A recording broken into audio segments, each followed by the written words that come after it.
హిందీ ఇలా 5 భాషల్లో కూడా అవార్డ్స్ అందిస్తున్నారు తులసి గారు.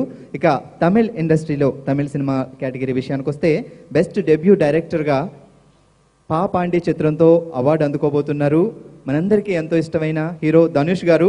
సో ఈరోజు ధనుష్ గారు తను యుఎస్లో ఉండడం వల్ల ఈ కార్యక్రమానికి రాలేకపోయారు. ఆయన విషెస్ పంపించారు. ఒక్కసారి ఆయన విషెస్ చూద్దాం. ఏవి please.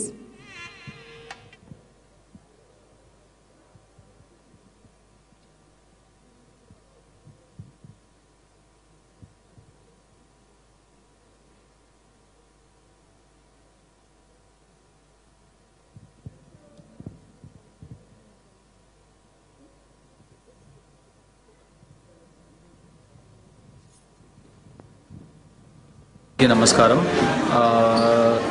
This award is so special for me because this is my first award as a director, and it can't be better because it's an honor of the great legendary K. Vishwanath ji, whose films have taught me so much, motivated me so much, inspired me so much. I'm a big fan of his films, Salangai Uli and Shankarabharanam and Chippikul Muthu. I've cried so much for Chippikul Muthu. I can't begin to explain how much I love this film and I respect him. I've also had the privilege of acting with him, so it's just really great. My sincere thanks to the jury, my sincere thanks to everybody who are responsible for me getting this award, and K. Vishwanath ji, thank you so much for being you, for teaching us so much, for being so wonderful. Love you all. Thank you so much. Congratulations.